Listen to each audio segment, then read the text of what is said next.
Donc, comme je vous le disais, on est vendredi, donc ça doit être hier ou mardi, là, je parle de fil du temps. On est rendu à la page 98, là, c'est quand même intéressant. On va finir les exercices avant, mais mon but, c'est d'avancer ça le plus possible aujourd'hui pour que mardi prochain, je termine. Mardi 29, je termine et que vendredi le 2, je fasse un cours de révision. Là. Je vais vous montrer un document Word et je vais pouvoir dire c'est votre matière d'examen parce qu'ici, comme je vous le disais, hier ou mardi, là, on va avoir la partie 1. La première fois que ça m'arrive un examen en deux parties. La première fois à tout, semblerait-il. Et partie 2, donc on va avancer la section des avenants, là, sauf que par contre, parce qu'on s'est laissé mardi, là, à midi, on était rendu à la question F. Donc, un peu, là, c'était de voir quel type de police pour chaque situation qui était la plus intéressante ou la plus adaptée aux besoins des clients. C'est sûr que c'est des questions ouvertes, là.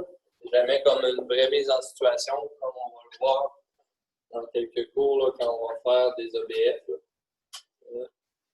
pense que j'ai juste grimpé quelques pages.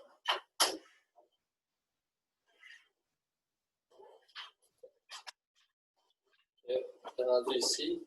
C'est sûr que, comme je vous dis, quand on va être rendu dans la section ABF, quelques pages, puis on va downloader le logiciel, probablement après l'examen, on va avoir des mises en situation de vraiment des cas particuliers. Je vais vous donner tout leur bilan, tout leur besoin. Puis on va pouvoir faire les calculs en détail. Donc, bien, les avenants, on est dans le document Word. Je vais commencer. Xavier, tu as l'air de lui qui veut commencer. On va poursuivre, on n'avait pas fini mardi. Je ne t'appelle pas les vents. Henri a 50 ans, veut léguer son chalet à sa fille. Donc, juste d'entrée de jeu comme ça, on s'entend, je ne peux pas lire un article, j'en ai déjà parlé. Lorsqu'on décède, on est réputé disposer de tous nos biens à leur juste valeur marchande. Donc, il y a un impôt qui est déclenché automatiquement juste après notre décès. Par contre, lorsque c'est notre conjoint, il y a un roulement, un terme dans le jargon comptable qu'on utilise pour pas d'impôt. Étant donné que c'est sa fille, c'est sûr qu'il va avoir un impôt à disposer ici. Donc, on nous dit que le gain en capital, c'est environ de 100 000 $. Là, ce qui est particulier, c'est que le gain en capital, une portion non imposable, donc 50 000 qui sont imposables.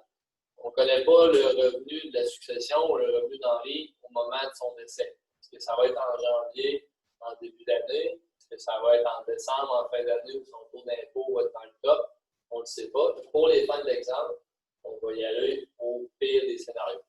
Fait que là, ici, Henri a une police d'assurance qui ouvrira l'imposition sur son chalet à son décès, un code d'assurance permanente. Fait que là, ici, vous pouvez l'inscrire tout de suite. Là. Ça va être une T100. Donc là, il faut ajuster un peu le montant de la prime, le montant du capital d'essai, selon un peu les coûts de la police. Tu sais, le but, c'est pas de s'éterniser trop là-dessus. Là. Mais tu sais, une T100 de 100 000, 25 000 ou 75 000, tu sais, c'est pas si énorme que ça. C'est sûr qu'on ne connaît pas l'âge d'Henri, mais il est au moins né dans les années 60, parce qu'il s'appelle Henri. Bon, comme ça. Mon père est né en 64, il n'y a pas un nom si vieux que ça. Si on y va avec une T100, je vais juste vous montrer la différence entre le 100 000 à 195 $ par mois pour un homme de 60 ans ou, je n'avais pas dit, je vais le mettre à 25 000 parce que le minimum est à 50. Il y a les 25, 197 tout à l'heure et 67. Donc, on s'entend là, sur le 100 000 $ de gain en capital. Le calcul est relativement simple, mais il faut faire un OBF complexe. Donc, 50 %, ça nous donne 50 000. Puis là, comme je vous dis, s'il meurt en début d'année ou en fin d'année, on ne le sait pas. Il y a là worst case scénario, 53,33 %.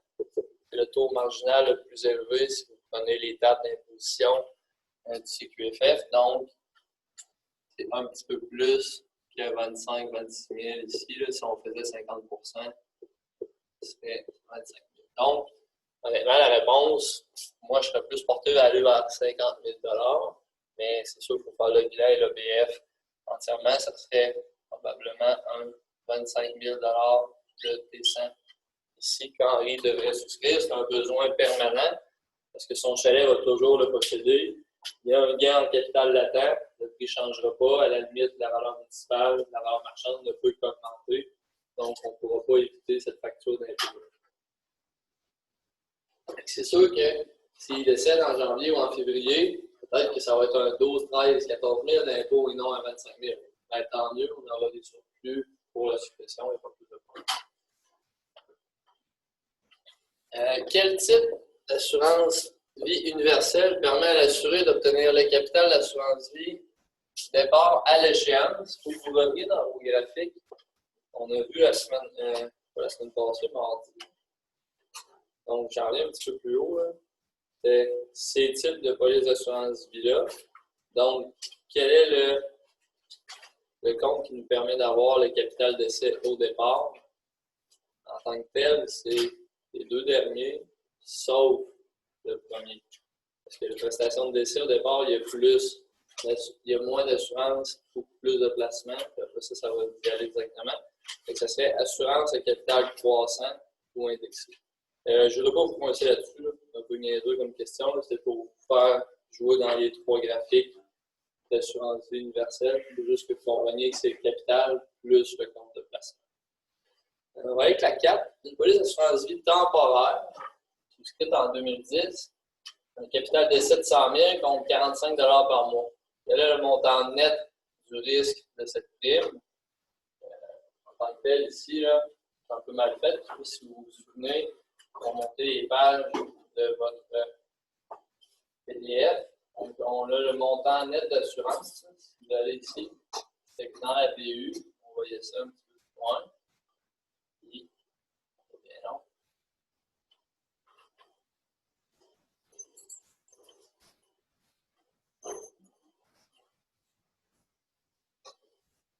Montant net du risque, bien là, étant donné que c'est une police permanente, c'est purement que du risque dans la question ici. Et si je vous avais dit que c'est une VU, donc la question 5, là, je réponds à la question 4, mais la 5, il y a vraiment un calcul à faire. La 4, il n'y en a pas. C'est cette section-là qu'il faut se référer. Et quand je vous disais qu'un montant net du risque, on est à 100 000 d'assurance, puis il y a 25 000 de placement, bien, le montant net d'assurance, c'est 75 000. Pour répondre à la question 4, vous devez vous référer à ça.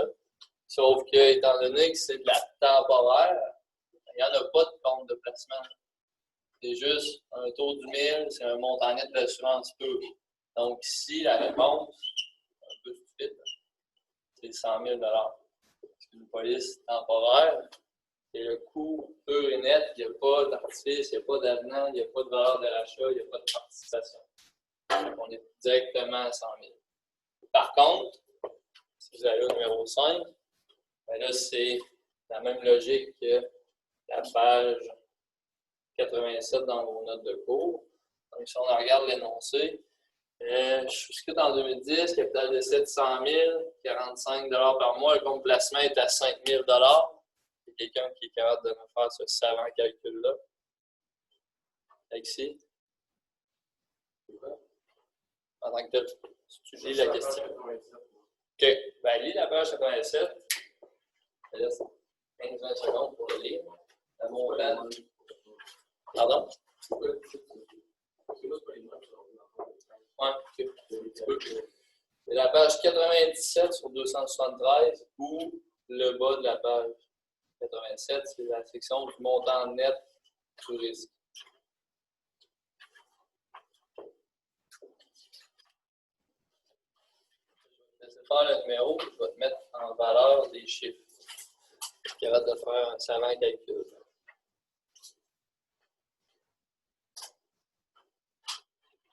Tu le 105 000.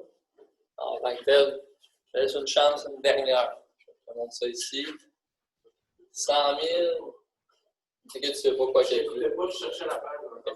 Quand regarde ce qu'il y a là dans ta face, ce qu'on dit, c'est que sur une police de VU universelle, tu as un compte de placement pour portion assurance. Si tu es assuré pour 100 000, et que le compte de placement est à 25 000, le montant net du risque, c'est 75 000. Le numéro 4, c'est une temporaire. Il n'y en a pas de compte de placement, fait que c'est 100 000 complet. La 5, c'est une BU. Je te dis le compte de placement est à 5 000.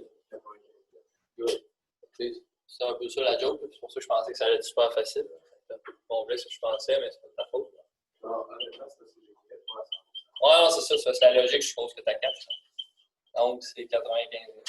Ça ici, c'est un numéro un peu stupide, mais c'est la même logique que cette fois-là ici. Faites référence à cette section-là si vous voulez réviser ce bout-là. C'est de comprendre qu'il y a une composante assurance, une composante placement dans une assurance vie universelle. OK. On va aller pour les avenants. Je savais qu'il ne restait pas énormément d'exercices, c'est pour ça que je voulais y aller un peu rapidement. Un avenant. Il y a quelqu'un. Mettons, quand vous lisez le mot placement, quand vous le dites à voix haute, est-ce que ça vous dit quelque chose? Avenant. Mettons, dans le latin du mot en tant que tel. Ça veut dire quelque chose à la base. Allez, il faut bien en esprit. Oui.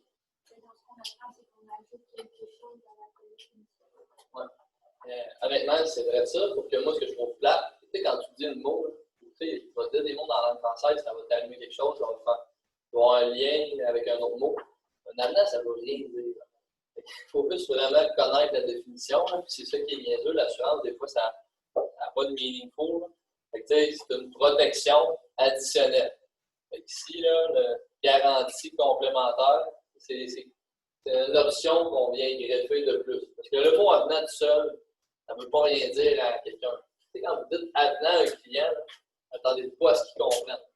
C'est vraiment un langage d'assurance. Il faut voir que vous l'expliquez, vous le démontrez dans votre proposition. Il y a une liste d'options qu'on peut ajouter au contrat de base. Ceux que le contrat de base est temporaire ou permanent, ben là, il y a des avenants que vous allez pouvoir mettre ou ne pas mettre. Si j'ai un contrat temporaire 10 ans, ben, je ne peux pas mettre des avenants temporaires 25 ans.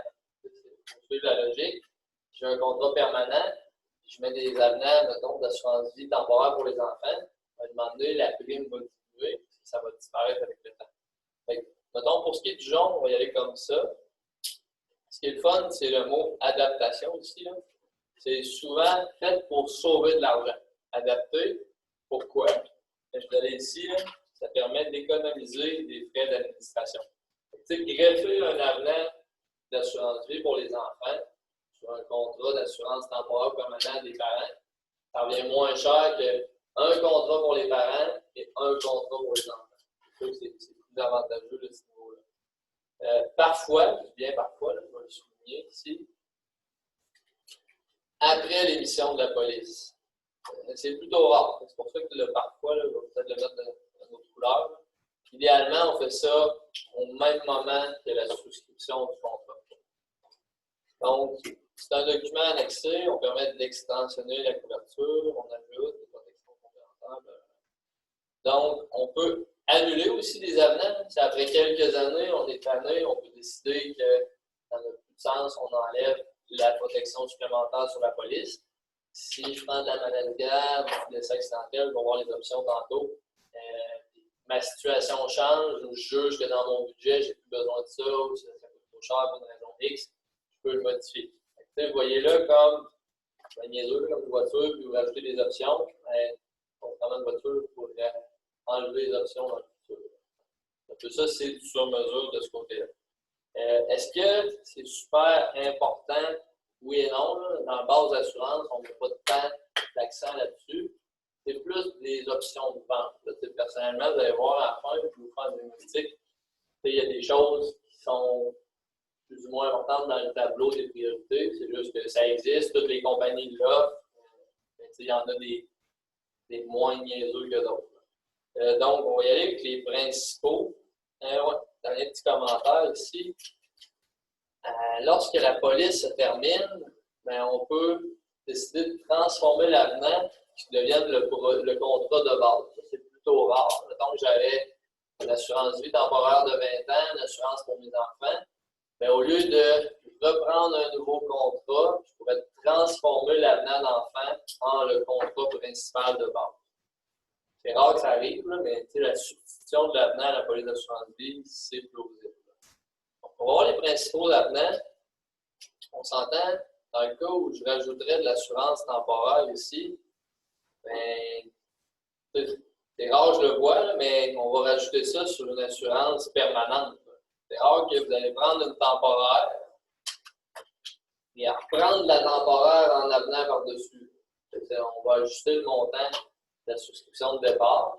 Mais disons que j'aurais un besoin global de 25 ans, que ce soit mon hypothèque, mes enfants, mon remplacement de revenus, mais qu'à côté, j'avais un prêt automobile ou pour un bateau, pour un emprunt personnel qui serait sur 5 ou 10 ans. Là, ça pourrait être une des rares occasions où je mettrais, mettons, un avenant de T10 sur un contrat de T25, par exemple.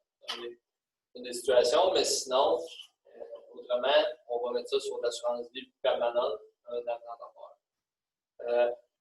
L'échéance de l'avenant, c'est normal, ça fait tout son sens. Ça ne peut pas dépasser celle de la police de base. Je le disais tantôt, si on a une T10 ou une T20, quand le contrat de base est expiré, l'avenant tombe à l'eau. À moins qu'avant que le contrat tombe à l'eau, vous décidiez de faire une transformation. Sinon, ça suit son sens, c'est le contrat de base qui est l'engagement original. Les options qu'on vient greffer par-dessus, donc c'est le contrat de base tombe à l'eau, l'avenant disparaît. On va voir la protection familiale. Donc, je peux mettre un 2 ici. 1, 2. Protection familiale, c'est, là, je vais vraiment ici mettre l'emphase sur tous les membres d'une même famille. Ça coûte le même prix. Ça peut être quand même intéressant. Si j'ai un enfant, 2 enfants, 4 enfants, le prix pour l'avenant, ça va être souvent ce qu'on va voir, là, ça va être un 5 000 ou un 10 000 par tête d'assurance vie. Mais l'avenant est tarifé par les actuaires, peu importe la famille, peu importe la quantité. Tu dis, bon, ben, t'es dans le 1000, tu fais cocher, c'est le même prix, mais si, c'est pas si j'ai 1 ou 2 enfants, ils ne me le demandent pas. Dans l'éventualité où il y aurait un décès rare, les 2 enfants, on recevrait 2 fois le capital par tête par individu. Pourquoi les actuaires tarifent ça de cette manière-là? On s'entend, les odds, la probabilité que ça se produise, sont tellement faibles que de charger une prime différente pour cocher au client s'il y avait 1, 2, 3 enfants, ça ne va pas la peine. Ils font juste une tarification globale et se mettent une marque. Donc, je viens de le dire ici. Okay. Ça, c'est quand même intéressant. Disons que je prends la police aujourd'hui et j'ai un enfant. Bien, plus tard dans le futur, peu importe si j'adopte un enfant, j'ai un nouvel enfant, peu importe, où je fais une nouvelle union avec une conjointe qui a des enfants, dès qu'on a déclaré conjoint de fait, qu'elle est bénéficiaire de la police, tout ce qui est 25 ans et moins, là, on parle de 15 jours en vie, 25 ans et moins d'études à temps plein et 15 jours, ça vient automatiquement être inclus dans la définition d'enfant de personne à charge dans la protection familiale.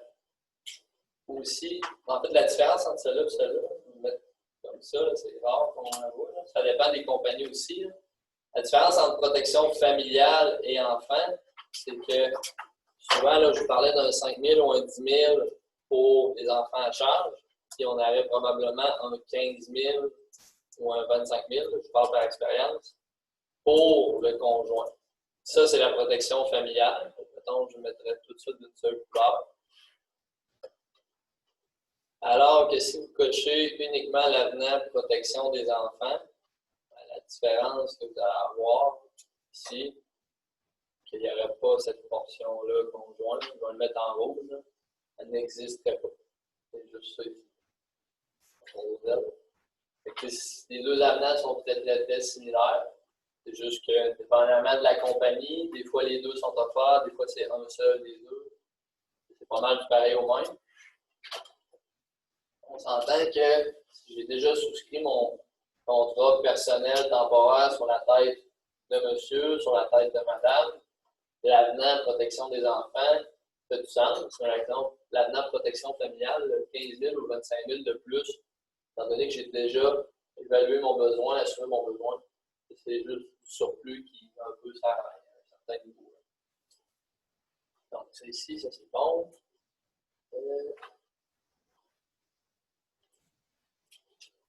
Ce qui est intéressant, que je vais souligner ici, c'est le sans preuve d'assurabilité. Quand vous ajoutez un avenant familial pour enfants sur un contrat, vous faites en sorte que peu importe ce qui se produit dans le futur, si vos enfants deviennent non assurables. C'est rare, mais mettons ce matin, moi, dans mon cours de bourse et finances personnelles, j'ai mis des étudiants en chaise roulante. Disons que, je ne connais pas son passé, je prends un exemple, si ça s'était produit durant son enfance, s'il y avait eu un contrat ou un avenant au départ, il pourrait transformer son assurance plus tard dans le futur en prenant l'avenant. Je t'en donne un exemple que je l'ai vécu. Un de mes anciens clients, on avait un petit garçon handicapé, mais dès la naissance, en partant, il n'est pas assurable. Donc, en assurant les parents, et en mettant l'avenant assurance pour l'enfant, j'ai été capable de faire en sorte d'assurer l'enfant pour un petit montant. Et étant donné que j'ai le sans preuve d'assurabilité et l'option de transformation, bien, ça a l'air niaiseux, mais j'ai réussi à assurer ce petit gars-là en passant par une autre solution. Il faut être au courant de ces affaires-là, parce que sinon, de départ, standard, un assureur voit que vous avez une situation de santé un peu particulière, je ne veux pas vous assurer. On en a parlé dans la planification. Et on représente un risque pour eux de verser une probabilité de verser un capital d'essai. C'est comme ça qu'ils ne veulent pas le faire. Et tantôt, je vous disais le 15 jours, dernière section, ça se termine la couverture d'assurance dans l'avenant temporaire famille ou les enfants.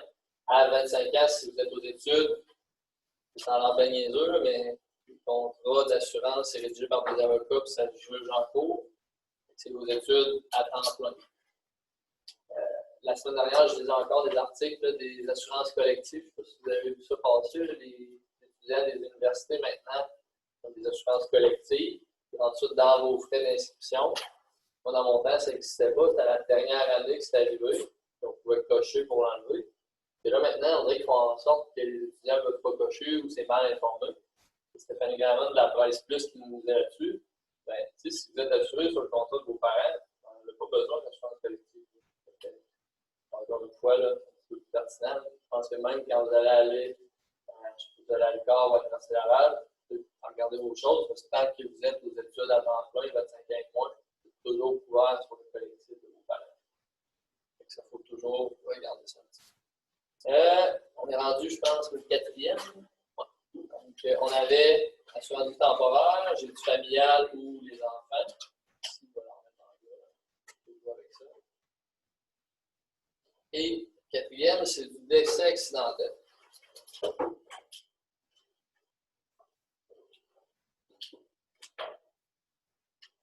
Honnêtement, ici, là, je pense que c'est cette portion-là qui m'intéresse le plus. Et si je vous remets, je vais aller ouvrir le tableau du PF, puis vous allez me trouver tannant, mais je fais tout le temps référence à ce tableau-là. Parce que c'est le but du cours en tant que tel, étant donné qu'on ne voit pas juste une section. Étant donné qu'on ne voit pas juste une section d'assurance de personnes et qu'on les voit toutes, je vous dis, j'ai une question là-dessus, l'exemple. Oui, si vous voulez mettre des étoiles. Je vous reviendrai dans le prochain pour le cours de révision. Si vous regardez ça ici, est-ce que vous trouvez dans les 4 catégories le fait de décéder de manière accidentelle comme risque prioritaire? La dernière colonne, c'est dommage. Donc, tout ce qui est assurance, habitation, voiture, etc. Donc, si vous revenez ici, c'est le fait que vous décédiez, c'est un calcul, une analyse de vos besoins financiers. Mais est-ce que j'ai un besoin plus élevé, mettons mon bilan, mon remplacement de revenus, mes dettes, etc., je vais envoyer mes enfants à l'école privée, et ainsi de suite. Est-ce que si je décède en accident d'avion ou en autobus ou de manière super flamboyante, que le montant change? Non, pas vraiment. Fait que ça ici, je vous le dis pour vous le dire, mais souvent, ça va être en 2 fois ou 2 fois et demi. J'ai bien hâte de ça, en haut de ça. C'est un multiple, si je peux dire ainsi, du capital d'essai assuré. Fait que, mettons que je suis assuré pour 500 000, puis je meurs dans un accident d'avion. C'est très faible comme probabilité. C'est un multiple du capital d'essai qui vient s'appliquer. Honnêtement, c'est sûr que je ne pose pas de questions à l'examen, juste que vous sachiez que vous ne touchez pas à ça dans votre vie. C'est niaiseux comme ça. C'est comme parier sur la manière dont vous allez décéder. Premièrement, vous décidez de payer plus cher. Deuxièmement, en partant d'une assurance vie, ça insulte les gens un peu de payer ça parce qu'on ne voit jamais le résultat. Plus pour notre succession, nos descendants. Pourquoi payer plus cher pour. OK, moi, je ne sais pas comment je vais me mourir, probablement une crise cardiaque, un cancer, une maladie. Si je décide que je me prends ça, c'est que je bête sur le fait que je vais faire un accident de char, je vais me faire couper la gorge ou OK. Les probabilités que ça arrive sont très faibles. Honnêtement, c'est prendre de l'argent et de le tirer vers les temps. Rendu là, prenez-vous à l'automax à chaque semaine, ça a plus de chance. C'est plus logique. Il faut comprendre la logique derrière ça. J'ai vu des gens cocher toute la liste des avenants pour dire ça, c'est un super de beau contrat, c'est blindé. C'est très stupide. Okay? Donc, on passe vite sur le 4. Il n'y a pas de question d'examen là-dessus. Il faut juste que vous sachiez que je ne veux pas que vous preniez ça dans votre vie. Si oui, ben, prenez de la loterie dans le jeu. C'est plus important. Mutilation accidentelle, le 5. Ça dépend. Honnêtement, c'est un peu le même thinking qu'à la 4, sauf que je mets un bémol. Ici, le mot mutilation, ça dépend de vos activités et de ce que vous faites dans la vie comme emploi. Ça, c'est plate. Les lignes, on va écrire un petit peu. Donc, tout ce qui est vos activités personnelles, vos loisirs, puis votre occupation principale. Ça va être les 3 critères qui vont faire en sorte que vous pourriez envisager cet avenant-là. C'est souvent jumelé avec des décès accidentels, mais la plupart des compagnies offrent les deux segmentés. C'est qu'une mutilation, ça le dit, si jamais vous perdez un membre ou l'usage d'un de vos sens. Mettons, je l'ai vu la semaine dernière, un gars qui faisait du déménagement, il s'est coupé le bout des doigts. C'est vraiment en sorte que je parie sur le fait que je vais me blesser. Moi, j'ai un de mes amis, il fait de la motocross, il fait des sports dangereux. Bien, pour lui, ça peut être intéressant de souscrire ce genre d'avenant-là sur son contrat parce que les probabilités que ça lui arrive, on ne lui souhaite pas, sont plus élevées que quelqu'un qui a un mode de vie sédentaire. Si vous avez, entre guillemets, vos petites activités, votre petit job, puis à part aller travailler en voiture, vous ne rien d'oser ou de dangereux, là, ça pourrait être un avenant que je déclinerais gentiment et que je ne penserais même pas.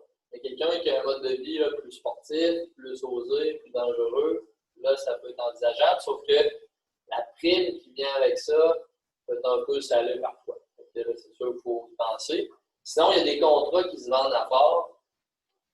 Dans les contrats de maladie grave, on va voir un petit peu, là, selon la session un peu plus loin, dans maladie-accident. Souvent, dans les contrats collectifs, c'est possible de prendre une de ces options-là. Ou dans un contrat maladie grave, dépendamment de quel vous prenez, il peut y avoir 25 maladies couvertes, il peut y avoir 4 maladies couvertes. Si vous en prenez un qui en a 25 et plus, le bon contrat, c'est ça. Vous allez avoir perte d'un membre à l'intérieur de ça. Une mutilation accidentelle ou accident, comme compris dans un contrat de maladie grave. Pour ce qui est de l'avenant, je ferme ma parenthèse là-dessus. Ça dépend vraiment de ce que vous faites, parce que sinon, c'est un peu futile. On parie sur un accident qui pourrait nous arriver pour avoir un montant d'argent. C'est quelqu'un qui paye, je sais pas, 12$ par mois, c'est pas si cher que ça, mais 12$ par mois pour ça, qui n'arrive jamais rien dans sa vie, il est vraiment gagé sur le fait qu'il allait se blesser et perdre un membre. On peut relativiser tout ça. Peut-être action accélérée en cas de décès de maladie grave, on a demandé la 6e option. Ici, là, ce que je veux souligner, c'est vraiment avant la mort de la personne. Je pense que je vous en ai parlé un peu plus tôt. Là. Des fois, ça revient, ça s'entrecroise la théorie. Donc, c'est quelqu'un qui est en maladie terminale, qui reçoit un diagnostic, il y a un délai déterminé. C'est vraiment quelqu'un dont la durée de vie, c'est le médecin qui a testé ça. C'est comme, hey, je m'excuse, mais il n'en reste pas longtemps à vivre. Dans des cas comme ça, on serait capable d'avoir une portion du capital d'essai d'avance.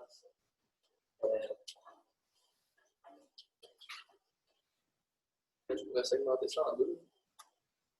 Donc, la maladie grave, alors qu'ici, je vais mettre une autre couleur. L'avenant 7.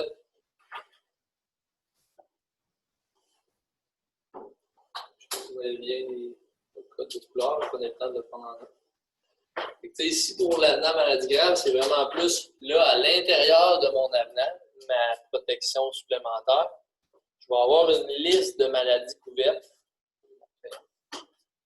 Souvent, on a dans le jargon là, le contrat à 4 maladies.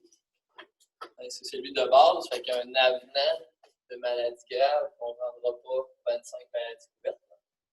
La couverture va vraiment plus limitée, je ne me souviens pas exactement. Mais overall, c'est toutes des maladies du cœur. Parce que statistiquement parlant, au Canada, c'est ce qui arrive le plus fréquemment. C'est genre pontage, ACV, les deux autres m'échappent, mais c'est un peu similaire à ça. Donc, c'est tout ce qui est j'ai un problème au cœur, puis il m'arrive quelque chose, je suis hospitalisé. C'est le genre d'avenant qui va être couvert par la maladie grave. Puis là, on reçoit un montant précis. Mais tu sais, mettons, vous pourriez prendre un T10, un T20, un T75, on va voir ça plus loin dans la session, de maladies graves, choisir toutes vos prestations puis vos listes de maladies couvertes. Ben, dans ce cas-ci, sur un avenant, ben, tu sais, vous n'aurez pas bien plus que 15 000 ou 25 000. Tandis que si je prends vraiment mon contrat d'assurance maladie grave, je n'en parle pas dans les détails, je vais prendre un T75 de 50 000. Tu peux prendre avec remboursement des primes, j'en parlerai un peu plus loin. Mettre d'autres avenants. Puis j'aurais, mettons, 31 maladies couvertes. Ça, c'est un vrai contrat à part, alors qu'un avenant, c'est plus un 15-25 000. Puis j'ai souvent 2, 3, 4 maladies, pas plus, couvertes par le diagnostic. Ça, c'est sûr que si quelqu'un a vraiment l'intention ou l'intérêt ou le besoin de souscrire une maladie grave, il mieux d'y aller avec le contrat en tant que tel. Si on a un budget limité, un avenant maladie grave, là, ça peut faire une belle job quand même pour offrir une protection globale. Le 8e, exonération des primes. Je pense des fois, il est niaiseux, il est là. Des fois, il est d'office dans un contrat. On ne paye pas, il est juste compris tout court dans le contrat de base. Je vais vous en parler, mais quand même, la pertinence de cet avenant-là prend de moins d'importance ou de place. Soit il le donne gratuitement ou il ne l'offre plus. En tant que tel, si vous êtes invalide, donc, on fait ça ici, c'est que l'assureur va vous dire, bien, pendant que tu es invalide, mettons, j'ai une assurance invalidité, donc invalide, je réclame, j'ai reçu mes paiements mensuels. Si j'ai l'avenant exonération des primes sur mon contrat d'assurance vie, je tombe invalide, il faut quand même que je continue à payer mon contrat d'assurance vie. Si j'ai ce avenant-là, ben, ça fait en sorte que mon contrat d'assurance vie, mettons que c'est 33$ par mois, je paye tout seul. C'est l'assureur qui paye les primes. Logiquement, si vous êtes invalide, vous allez recevoir moins que votre salaire net en temps normal. Donc, c'est juste pour vous donner un petit peu de plus sur les liquidités mensuelles. C'est pour ça que je vous dis ici, là, ça arrive rarement, puis des fois, ben, c'est compris à l'intérieur du contrat. Ça existe, mais ce n'est pas le fait de ne pas payer votre assurance vie pendant 6 mois et demi si vous êtes invalide qui va changer votre choix entre deux assureurs. On regarde le contrat de base, la couverture, la logique, plutôt que hey, si je tombe invalide, ton contrat d'assurance vie, tu payes tout seul, oui ou non? C'est plus ou moins important.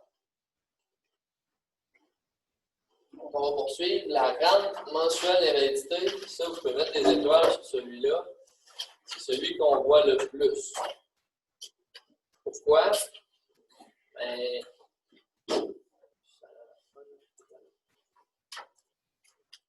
quand on a des gens qui achètent une résidence, on a comme 2 ou 3 options. J'en ai parlé la semaine passée. Je vous disais, mettons, j'ai un jeune couple ou dans les exercices précédents, j'ai parlé de transférer partiellement le risque aussi le mardi. Bien, quand on veut imiter ou reproduire là, le produit d'assurance hypothécaire, parce qu'on a parlé sur le reportage de JE plus tôt dans la session, etc.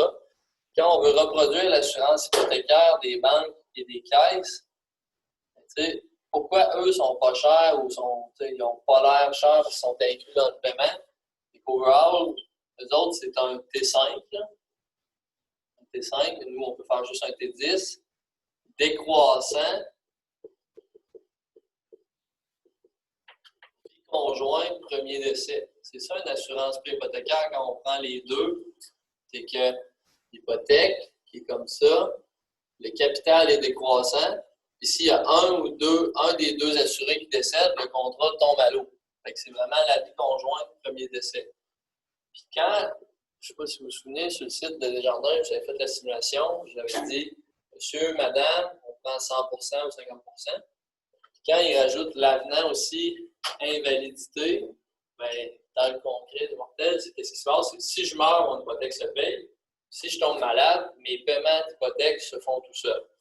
Bien, la portion mes paiements d'hypothèque se font tout seuls, c'est cette portion-là, l'invalidité, qui est à, allez, de format, c'est 50, 100% ou 150%. Limite, je retournerai sur le calculateur de Desjardins tantôt. Là. Et si vous vous souvenez de ça, c'est mon hypothèque se paye tout seul si un des deux conjoints meurt. Si un des deux conjoints décède, selon le taux qu'on a pris, les paiements se font tout seuls. Et quand je veux recopier ça, ben, moi, mettons, j'irais avec SSQ, je vais prendre une T10. Personnellement, j'en ai déjà parlé, je prendrais peut-être plus fixe, parce que c'est un désavantage d'avoir une décroissance.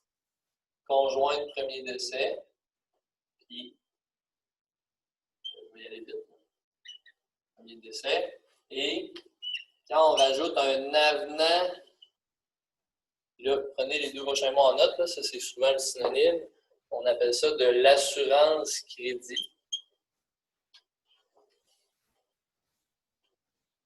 Et ça, c'est pour rembourser des mensualités, là, des paiements.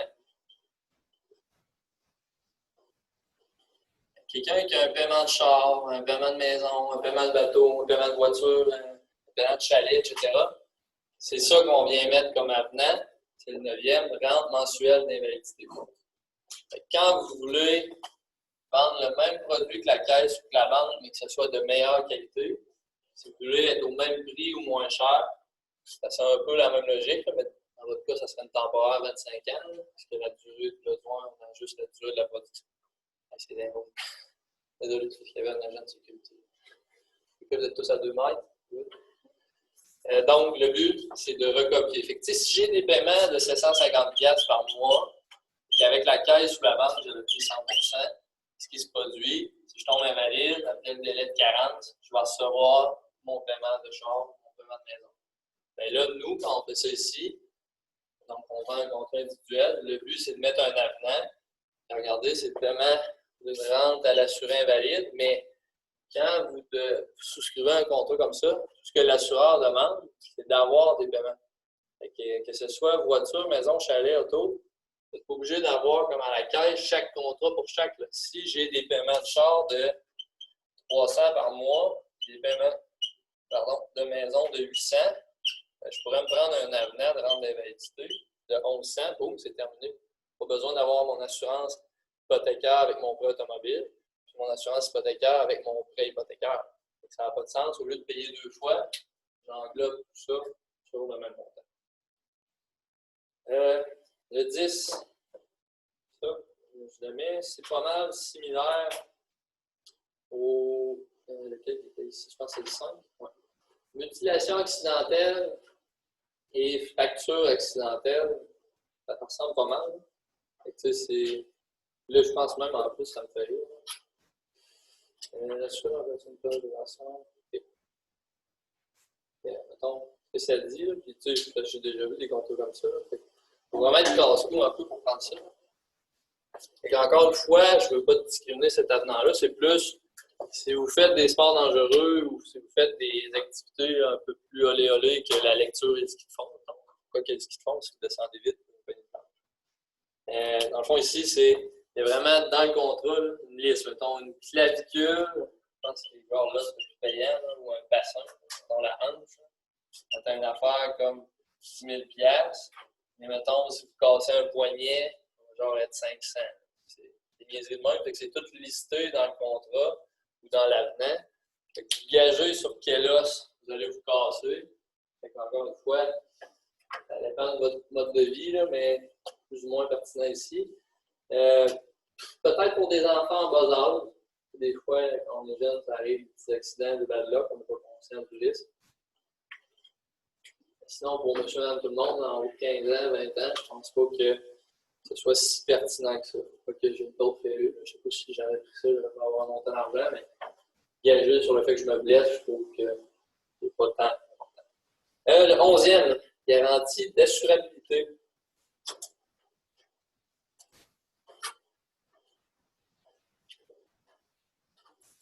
C'est qu'on vous dit qu'à des moments précis dans la vie future, on va vous permettre d'augmenter ou de prendre de l'assurance sans preuve de santé, puis vous n'êtes pas obligé de le faire. Fait que, dans le fond ici, c'est que, mettons, on va vous envoyer une lettre, mettons, à chaque 5 ans, à chaque 10 ans, ou à des événements précis, mais souvent, c'est à des périodes de temps, parce qu'ils ne peuvent pas savoir c'est quand vous vous mariez ou c'est quand vous avez la naissance d'un enfant ou quoi que ce soit. On va vous dire, OK, tu as un contrat de 100 000, ça te fait 25, mettons. Ben, à chaque 5, 10, 15 ans, on va t'envoyer une lettre, on va te dire, hey, OK, tu veux-tu monter à 125 000, même si tu n'es pas en bonne santé, veux-tu monter à 150, je mets des chiffres fictifs. Donc, on vous garantit de l'assurance possible future, même si vous ne seriez pas en bon état. Ça, personnellement, étant donné que l'assurance a évolué, il existe des produits sous-standards aujourd'hui. Je peux vous démontrer le plan de protection du Canada, puis je vous disais qu'il y a plein de possibilités. Moins friand de ça, c'est comme s'acheter de l'assurance possible dans le futur. Je m'achète un compte, je m'achète une possibilité de m'acheter de l'assurance. Je ne sais pas si vous le voyez de même. Là.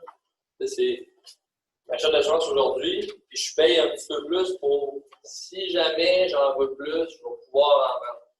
On peut pas mal toujours en vendre. Comme je vous dis, le marché évolue. Ça perd un petit peu de son sens de mon côté, à mon humble avis. En fait, ce que vous voulez. Puis ça nous dit que si on dit non, quand on nous envoie une lettre, ben, on ne peut pas revenir. C'est un point de non-retour. Je ne vais jamais revenir voir ça. C'est comme moi, personnellement, j'ai une assurance salaire. Une petite parenthèse ici, j'espère que je ne perdrai pas personne. Dans l'invalidité, c'est ce que je venais de parler de l'assurance, la rente, les mensualités. Là. Je vous le dis à l'examen, il faut qu'on est en note. Là. Mettons le 1.1, qui est plus important, c'est d'avoir une assurance salaire pour assurer son revenu. Et l'assurance crédit, là, une rente d'invalidité, c'est le 1.2. Et ça, c'est pour assurer des créances ou des paiements.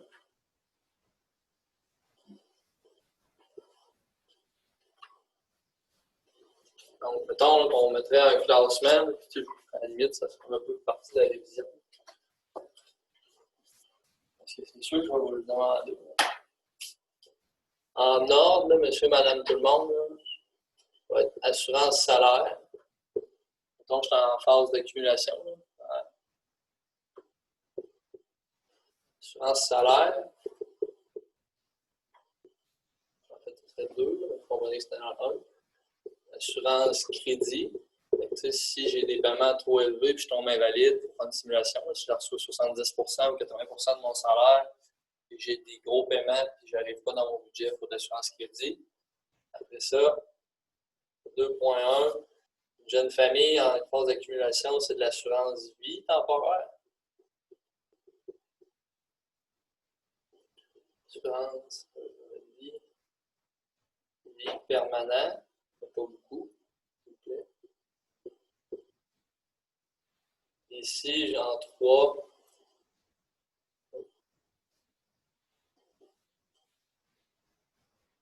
Donc, ça serait assurance maladie grave, on va y revenir plus tard dans le cours. Puis en 4, ça serait santé ou dommage.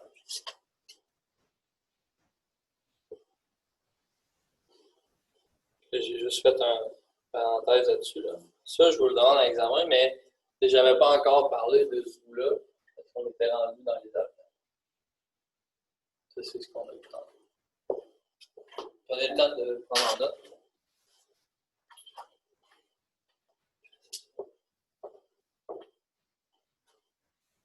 Grosso modo, c'est l'ordre de priorité des risques pour monsieur, madame, tout le monde lorsqu'on est en accumulation. Là. Je pourrais glisser peut-être ici là, à 3.1101. Ce serait de l'assurance enfant. Je dirais ici avant ou après la maladie grave. Quand on se pose ces questions-là, lequel qui vient en premier, on est mieux de mettre 2 avenants sur un contrat d'assurance vie temporaire, parce que les clients, à un moment donné, ne veulent pas prendre 4, 5, 6, 7 contrats. Allez, vous comprenez. Ouais, donc, ce que je voulais dire, c'est le fait qu'on ne peut pas revenir contre sa décision. Moi, j'ai une rente d'invalidité de 2 400 $ par mois sur mon assurance salaire. À chaque année, Manuvie m'envoie une lettre. Ils me disent, OK, Cédric, est-ce que tu veux augmenter ta protection de 2400 de 3 % Est-ce que tu veux augmenter? Si je dis oui, ma prime monte. Si je dis non, je ne peux plus rien faire. Mais l'année suivante, ils me le disent. Mais tu sais, si j'avais pris le 3 % à l'année 1, l'année suivante, ça sera 3 % de plus sur le nouveau, là, 1,03 et non. C'est pour ça que je ne peux pas revenir en arrière. Ça fait 2-3 ans que je dis non, mais éventuellement, mon salaire va augmenter. Donc, il y a bonne chance que dans les prochaines années, de maintenant, je dise oui pour augmenter ma rente de validité. Ou sinon, je vais juste aller voir mon conseiller, je vais dire hey, mon 2400, peux-tu le mettre à 3000, 3005? Et si demain matin, je suis invalide, je veux savoir combien j'ai besoin par mois. C'est pour ça que je vous dis la garantie d'assurabilité. En un mot, c'est le futur. C'est ça, c'est à voir ou à revoir là, la pertinence de ça. Mais c'est comme ça que ça fonctionne. Là, by the way, il est 46. Pour ceux qui s'en souviennent, là, Léane, tu m'en avais demandé. Ça fait le but de faire 1 heure et quart, puis après ça, on s'en va tous en week-end. Donc, pas de pause, puis on pousse, puis après ça, on s'en va. Ceux qui s'objectent à ça, levez la main, puis vos coéquipiers vont vous lancer les paires. Tablier, vous vont faire 2 heures, OK, on poursuit. On a des exercices. C'est ça. Je vais juste enlever le futur, m'assurer que si je fais ça, est-ce que c'est bien pris dans la note pour tout le monde? Ça? Je suis en train de réviser mon examen, là, je conçois. J'en reparle la semaine prochaine, mais je vais vous dire telle famille X, tel monsieur Y, selon les phases de vie, quels sont les besoins qu'il devrait prioriser. C'est sûr que la petite famille, je veux qu'il y ait de l'assurance temporaire, je veux qu'il y ait de l'assurance maladie grave ou une garantie prolongée sur les électros qu'ils ont acheté chez Corbeil. Okay? Ça, c'est la logique. Si je vous dis que la petite famille n'a pas d'assurance salaire, parce que le père est travailleur autonome, et qu'il veut assurer l'enfant, il faut que monsieur s'assure son salaire avant d'assurer ses enfants. C'est la logique aussi. Si je vous dis que monsieur Y a 84 ans, il veut 100 000 d'assurance vie permanente, mais qu'il n'y a pas d'impôt au décès, il faut que vous me justifiez un texte par rapport à ça. Donc, vous prenez en note, vous prenez en photo. C'est ça que je vais vous demander, mais j'en reviens avec ça. Donc, Antoine est le deuxième enfant d'une famille. Il est né avec un léger problème cardiaque et il est non assurable pour une police d'assurance vie individuelle. Ici, je rajouterais standard. Quel avenant aux garanties complémentaires a permis de l'assurer malgré son état de santé?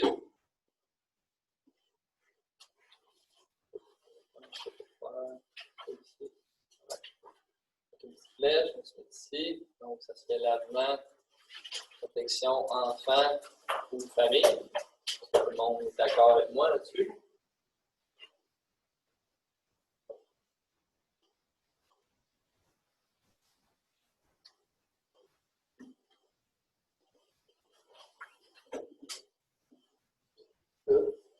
Florence et Louis sont mariés, ils ont 2 jeunes enfants. Florence est le principal soutien financier de sa famille. Je prends une pause ici. Lorsqu'on va faire des ABF, analyse de besoins financiers, le calcul de Mathfin, ramener de l'argent dans le temps, quand vous voyez ça, ou quand vous voyez qu'il y a 1 des deux membres du ménage, donc soit le père, soit la mère, monsieur ou madame, a un salaire le plus élevé, donc 120 000 versus 28 000, bien, monsieur ou madame, c'est le salaire le plus élevé qui va avoir besoin d'une temporaire d'un montant le plus élevé, parce qu'on actualise les paiements dans le temps pour le remplacement de l'autre. Donc, c'est un peu ça que ça nous dit ici. Là. Donc, conjoint est à la maison avec les enfants. Florence veut une police d'assurance vie temporaire sur sa tête et elle veut ajouter une protection d'assurance vie temporaire sur la tête de son conjoint, oui. On s'entend ici. Okay. Il y a deux portions, là. Il y a deux questions en tant que telles. On va les segmenter. Donc, la question A ici. Et la B ici. Donc, premier avenant, c'est l'avenant d'assurance vie temporaire. Pourquoi elle ferait ça ici? Bien, vu que monsieur est conjoint à domicile, s'occupe des enfants, tout ça, là, ça pourrait être plus important, plus judicieux, moins dispendieux de prendre l'avenant d'assurance vie temporaire. Mais, tu sais, je serais porté à vous dire que si on veut vraiment faire une belle job, on irait mettre probablement une T10 à monsieur plutôt qu'un avenant. Mais, pour répondre à la question, pure et simple, qu'est-ce qui est possible de faire, quel avenant, comme je l'ai vu tantôt, il y a des avenants d'assurance vie temporaire. Donc là, comme je vous disais, madame prend une assurance vie temporaire, avec un avenant temporaire sur un contrat temporaire, c'est un peu illogique, mais c'est posé. Okay? La garantie complémentaire, si elle veut que ses primes cessent d'être payées si elle devient valide, on l'a vu tantôt, c'est exonération des primes. Une exonération ne prend pas de avec son début. C'est posé avec ça.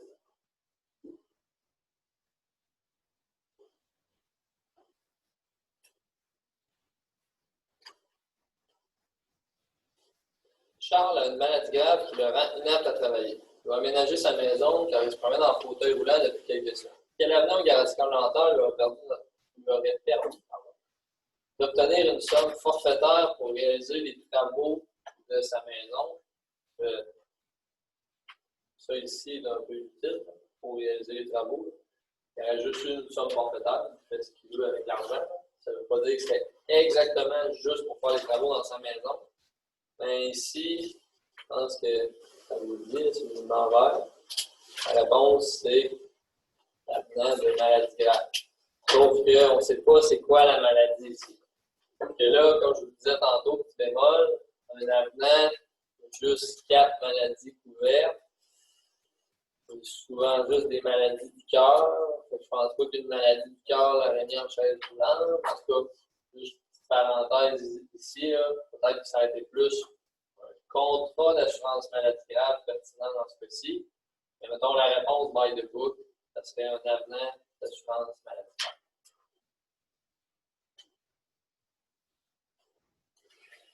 Donc, Juliette a souscrit une police d'assurance temporaire de 100 000 avec garantie complémentaire qui triple. Donc, on s'entend ici, tantôt, ce que je vous disais, c'est multiple.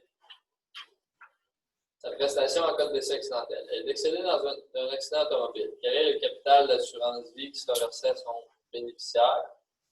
Je pense que ce n'est pas le calcul le plus savant. Alexis, tu veux me le faire? Et voilà. Honnêtement, c'est comme ça que ça va être des papiers en main. Il n'y a pas d'exposant, il n'y a pas de logarithme, rien ici. C'est comme ça que ça fonctionne, l'assurance de décès accidentel. Et honnêtement, la pertinence de ça, si j'en ai ici, elle est nulle. Mais elle vient au 12e rang. J'achèterais, c'est quoi, là, une garantie sur quand je loue ma voiture, si j'ai des dommages à la fin, je peux payer un petit peu plus pour que ça n'arrive pas à la fin. Si je charge des frais. Quand je loue une voiture, je prendrais ça. Je pense que c'est plus pertinent dans ce cas-ci, mais c'est un autre débat. Dave et Lisa forment un jeune couple avec un enfant, désirent avoir une famille nombreuse. Okay. Pour l'instant, le couple a des moyens financiers limités, une famille et leurs enfants, pas de doute, mais le revenu familial augmentera. Bonne nouvelle. Lorsque Dave aura terminé ses études. quel avenant ou garantie complémentaire leur permet d'augmenter leur capital d'assurance vie dans le futur sans preuve de santé? Tantôt, c'est l'avenant garantie d'assurabilité future. Là, on y va by the book avec les réponses. Mes commentaires et mes opinions, c'est pour autre chose, mais by the book, s'ils veulent augmenter leur couverture dans le futur sans avoir à prouver qu'ils sont toujours en bonne santé ou quoi que ce soit, c'est l'avenant qui garantit l'assurabilité future qui se trouvait, je pense qu'il était dans les derniers ici, c'est le 11e. C'est celui-là ici.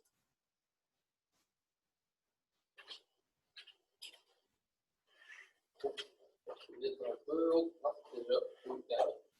Donc, la fiscalité des produits d'assurance. Donc là, ce bout-là est facile, comme sur certaines notions, il est plus complexe. C'est les 55. Je vais faire un 10-15 minutes, je vais voir. Quand je vais être rendu au CNAP et au CBR, ça se peut que je vous laisse. Je sais que les vendredis, ça vous prendrait plus un mardi 10h04 pour commencer ça. Tout ce qui est fiscalité des produits d'assurance, il y a une chose très facile à retenir. Je pense que quasiment tout le monde le sait. Quand je reçois le capital d'essai, ça n'est pas imposable. Je pense que la première. Je meurs, l'argent versé, c'est 0$. Je vais dire ici. Les indicateurs qu'on a imposés sur ces revenus de placement. Oui. Je pense que c'est 2 fois cette profession-là. Mais il va être imposé à compter dans les recettes imposées à 50%. Je vais commencer vite. Je pense que c'est 4 fois que je pense ce tableau-là aujourd'hui. Je vais le mettre sur la bande. Je vais le chemin par cœur. On va distinguer 2 choses, là. Puis encore une fois, mettons, le capital d'assurance vie puis la loterie, c'est la même chose, là. Mettons, moi, là, ou ton ami qui a gagné 70 millions, 40 millions, puis, on va faire quelqu'un d'autre à vous dire. Donc, ma conjointe décède, mon père meurt, peu importe, puis je reçois le capital d'essai, donc vraiment le montant, une assurance vie. Moi, là, dans mon année, mettons 2020, cette année, donc je gagne 63 000 $. Je suis imposé à 37,12 %. Mais si je reçois 500 000 $ d'une assurance vie, je ne paye pas une scène là-dessus. Là. Vraiment, je reçois, je ne paye pas rien du tout. Donc là, après ça, quand je me revire de bord, mettons que c'est 1er mars 2020, c'est sûr que si je le mets dans mon compte chèque, qui est à 1,1 %, puis je laisse tourner là le 500 000, qui fait des petits, là, oui, je vais t'imposer à 37,12 sur ça. Mais tu sais, logiquement, je l'aurais placé dans mon CELI, dans mon VR, ou dans des fonds en catégorie de société. Ça, c'est une autre histoire. Okay? Même chose, c'est la loterie. Là. Tu sais, le 40 millions, ton chum A, là, quand il l'a reçu, ben, c'est vraiment en 2020, c'est arrivé cette année avant la pandémie. Et lui, il ne paiera pas une scène d'impôt là-dessus. C'est sur ses revenus de placement. C'est combien, lui? Ses revenus de placement? Oui, combien il va payer dans son salaire? Ben, c'est ça que je ne sais pas, parce qu'en 2020, il va faire son rapport d'impôt. Il a-tu travaillé? Il travaillait au IGA, ce gars? Fait que, mettons, janvier, février, pas 14 au salaire qu'il a 14 000 divisé par 12 fois 2. Fait que, mettons qu'il va gagner 2, 3, 4, 5 000. Puis après ça, il a arrêté de travailler, sûrement. Puis, mettons qu'il fait. Il est bien niaiseux, là. Il le laisse dans son compte chèque en 1 %. Il ne fait rien. Pas de CELI, pas de REER. Il ne va pas voir personne. Ben, il fait 40 millions fois 1 %. Il va sûrement être imposé là-dessus, sur son revenu de placement. Ouais. Mais tu sais, c'est parce qu'il va peut-être avoir. C'est son revenu. Oui, c'est ça, check. Revenu d'intérêt, c'est ça, c'est le revenu de placement. Tu sais, la loterie puis le capital d'assurance vie, quand tu le reçois, tu ne payes pas d'impôt. Mais si tu dors au gaz après, là, oui, tu vas payer l'impôt. Le but, c'est de ne pas dormir au gaz, là, tu t'en reviens de bord. Ouais, je dirais ça, c'est rare que ça arrive. Sûrement qu'il a pris des décisions intelligentes, je ne peux pas croire. Il y a des parents, ce gars-là. Il y a des parents, ce gars-là, sûrement. Il est sûrement allé à la Banque nationale ou ailleurs. Bref. Donc, je reviens à mes polices d'assurance vie, super intéressant. Si on a une VU, que ce soit le compte de placement plus la portion assurance, la totalité, là, 100% de ça, c'est pas imposable. La semaine passée ou mardi, quand je présentais les VU, c'est ça qui est intéressant, on vient bonifier la succession avec le compte de placement de l'assurance vie universelle. Alexis, tu vois-tu ici, là, c'est à peu près ça ta question. En cas de délai de versement des prestations, si tu fais des intérêts, oui, ça va être imposé, mais normalement, c'est très peu ou ça peut être pas fort.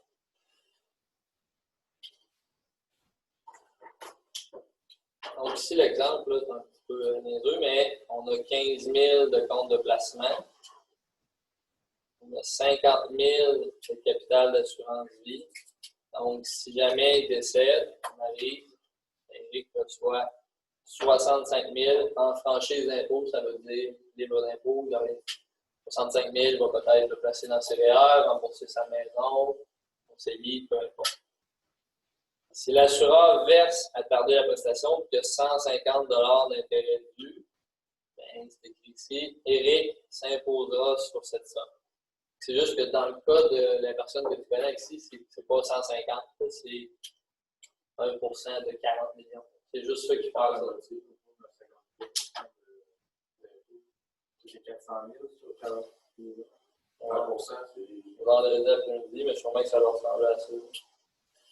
40 millions, c'est 400 000. Oui. Il fait 200 000. C'est si gros. Si on gaz, puis ça toute l'année durant, mais là, ça ne sera pas l'année complète, on va sûrement payer à peu près 200 000 $ d'impôts pour 400 000 $ de revenus. Beau problème. Donc là, si vous avez suivi dans le cours du mardi, on est à compte provisionnel l'année d'après. On demande un peu. Fait que je ne souhaite pas. Disposition d'une police d'assurance vie. Ça, c'est plus souvent, on va voir de la fiscalité, là, parce que tu sais, jusqu'à date, là, versement d'un capital d'essai, c'est pas imposable, sauf si vous tardez et qu'il y a des intérêts là-dessus. Ça, c'est ce que vous avez à retenir. Quand on dispose d'une police d'assurance vie, c'est ce que je vous expliquais cette semaine avec les VU, c'est plus complexe. Là. Il y a un produit de disposition, c'est comme dans le cas d'action, d'obligation ou de terrain. Il y a un prix de vente, comme ça. Il y a un PBR, sauf que là, dans le jargon des assurances, on parle de CBR. Au lieu d'être un prix de base ajusté, c'est un coût de base ajusté. Il y a un coût à la police, puis il y a un prix de vente. Sauf que oh, la totalité de ce gain. Ça, c'est quand même important à spécifier. Quand j'achète une action, un terrain, un bâtiment, c'est prix de vente moins PBR, puis le gain en capital est imposable à 50 %. Un gain sur police, ça je le mets ici, là, imposable à 100 % comme un revenu. Donc, un gain, je vais mettre un gain sur police, imposable à 100 % comme un revenu, ce n'est pas un gain en capital.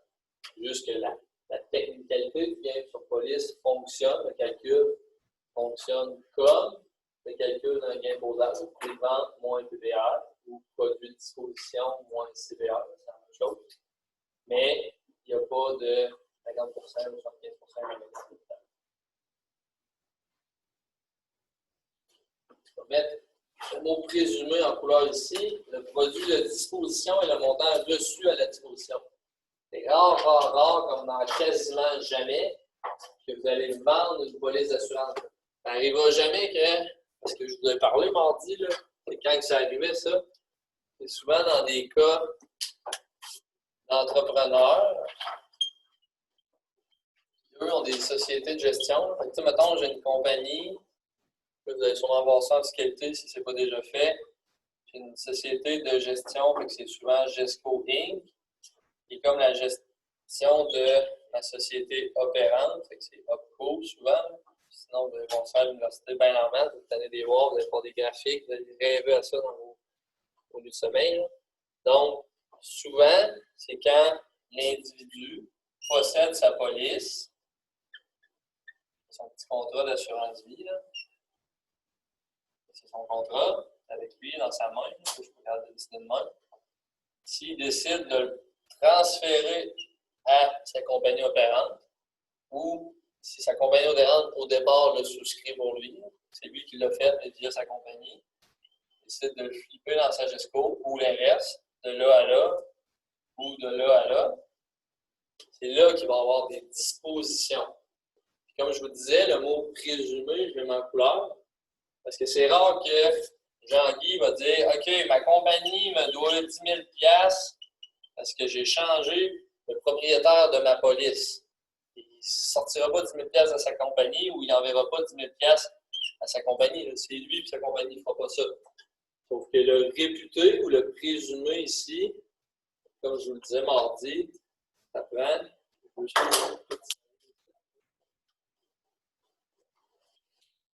une évaluation actuarielle de la JVM de la police. On veut savoir combien la police vaut. Tu sais, une action, c'est facile, le prix, je l'ai. Un terrain, un bâtiment, un bloc d'appartement, un fonds commun de placement, c'est facile, le prix est là. Mais évaluer une police d'assurance vie, ça prend un actuaire. Parce que selon mon état de santé, mon âge et le capital assuré, on va avoir un prix à la police. Donc, ça prend une évaluation actuarielle. Le CBR, je ne sais pas si vous vous rappelez, plus tôt cette semaine, je vais montrer des tableaux. Donc, un CBR, c'est le prix qui va varier dans le temps. Fait que ça va être, mettons, je vous le donne ici, ça va être donné ou indiqué dans le contrat d'assurance où il faudra en faire la demande auprès de l'assureur. Parce que, comme je vous le disais, dans le cas d'assurance vie universelle, on va tomber dans une notion un peu plus complexe. On en parlait tantôt, le CNAP, donc le coût net d'assurance peu cumulatif. Ça va varier si vous avez des valeurs de rachat, des comptes de placement, des participations, si vous faites des emprunts sur police. C'est pour ça qu'il faut le demander à l'assureur. Ça dépend du contrat en fait. Plus le CBR est élevé, plus c'est avantageux pour le titulaire. Ça, c'est normal. Dans le cas où je vends une police, si la police vaut 10 000 $, je fais des chiffrons. Mon CBR initial était à 1 000. Si, mettons, pour une raison X, je fais des transactions, peu importe, il augmente à 4 000 $, bien, au lieu de payer de l'impôt sur le 9 000 de gain sur police, on paye sur 6 000. Ça, c'est la logique. Plus que votre PBR ou votre CBR dans ce cas-ci, tout ce qui est CBR, c'est assurance, c'est comme un PBR. Plus qui est élevé, bien, moins que votre impact fiscal va être élevé. On fait un calcul, ça va diminuer. La soustraction, le résultat va être moins grand. Là, j'en parle, mais là, je trouve qu'à un moment donné, il faudrait arrêter de parler de ça. On a pu courir les rues, des polices émises avant 1982. À un moment donné, ils vont peut-être mettre ça aux archives. Là. Mais il y a 2 catégories de police. Il y a celle avant, puis après. Qu'est-ce qui arrive, logiquement, c'est pourquoi vous convenez que le 2 décembre 1982, c'est une date super importante. C'est qu'avant cette date-là, le calcul de CBR comprenait tout. Mettons ici, là, on va y aller. C'était les primes totales payées. On va mettre dans nos couleurs. Il y avait les avenants et les garanties complémentaires. Puis il était réduit des participations. Aujourd'hui, le calcul est moins avantageux. Avant 82, ce qui arrivait, c'est que dans le CBR, il y avait plein d'affaires, c'était toutes les primes. Ça faisait que le montant était très élevé. Il n'y avait pas beaucoup d'impact fiscal sur les dispositions de police. Après 1982, on va regarder l'exemple. Donc, septembre 81, c'est arrangé avec le gars des vues.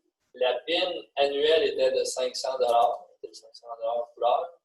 L'avenant d'assurance temporaire, 100 on avait 600 par année. Je vous dis que le CBR, c'est les primes et le prix des avenants. Donc, en septembre 2017, la police a 36 ans. On va avoir 36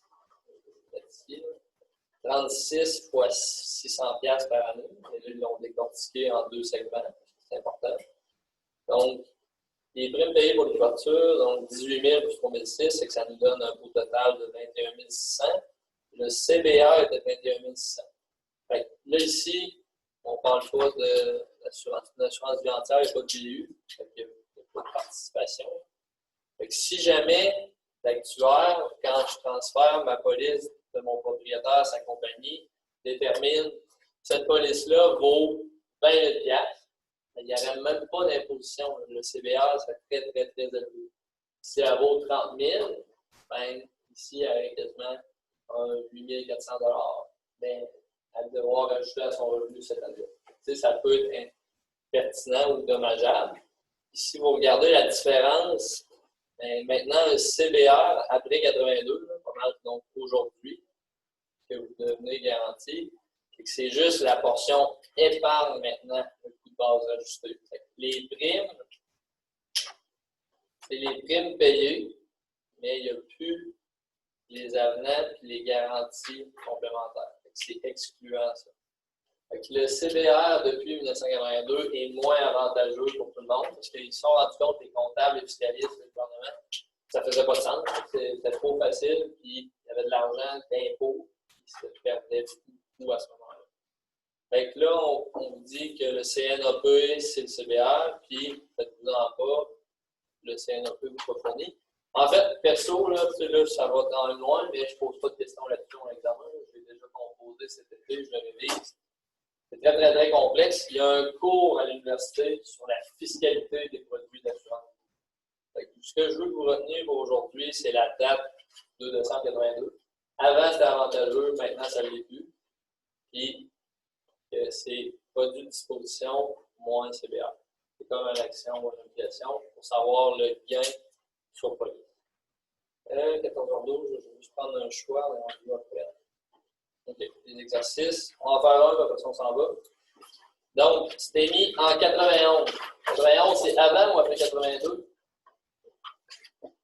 Ici, c'est capable, là. Après. Après, good.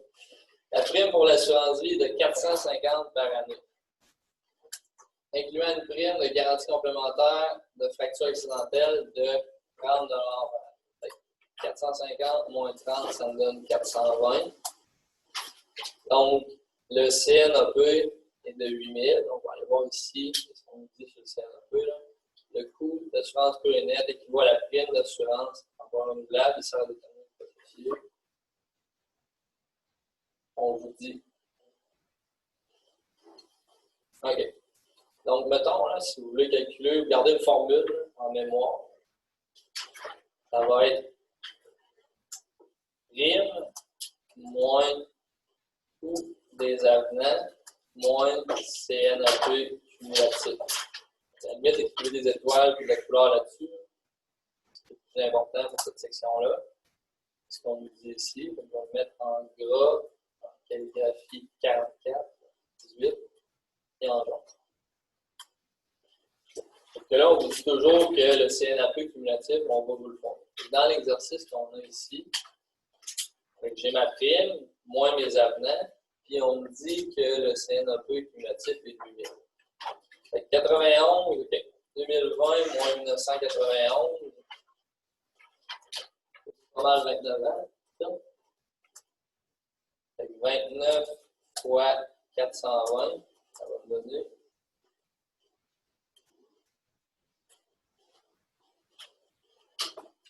12 180 $. Cet exercice-là traverse les années. Moins, là, j'ai déjà fait le calcul. En fait, donc je le mettrai by the book, ça fait 29 fois 450 moins 29 fois 30. Et là, ça, je l'ai fait ici. Là. Je vais aller direct, j'ai enlevé le coût des avenants. Mettons, je mets ici. Là. Ce que j'ai fait, c'est que j'ai enlevé le 30 d'avenant et segmenté de la prime. 12 180, 12 180 moins mon CNAP cumulatif. Donc là, c'est important. Donc, le CBA de la police.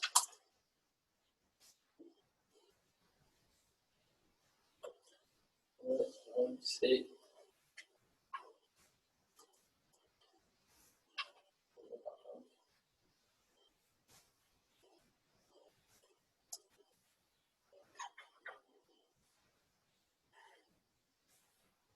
ça, c'est la version raccourcie là, ou élongée de ce bout-là ici. Donc, le CBR. Ça, c'est ici.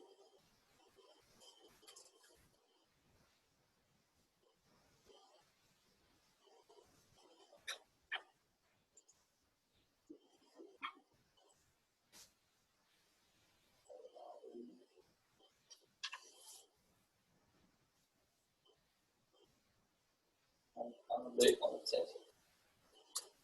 C'est comme ça que ça fonctionne. Je n'ai pas envie de faire de vous là, des fiscalistes de l'assurance vie. Mais retenez, parce que ça peut vous arriver si vous avez des clients, s'il y a un contrat d'assurance vie qui passe d'une main à l'autre, il n'y a pas de transaction monétaire qui se fait. Mais l'Agence de revenus du Canada va vérifier ces transactions-là. Donc, il faut que ce soit documenté dans le dossier. Et effectivement, pour déterminer un CNAP, un CBR ou la JVM d'une police, ben, là, dans ce cas-ci, on n'a pas la JVM. Là. Mais ça va être JVM à déterminer par un actuaire, moins 4180 pour savoir l'impact fiscal à payer. Honnêtement, je vous dis, l'examen, c'est pas ça. Je vous des faces inquiètes.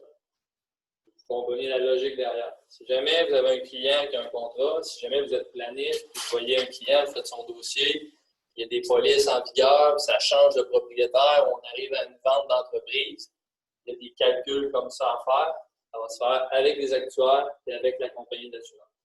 Il faut comprendre la logique derrière. Et c'est comme une action. Prix de vente moins coût.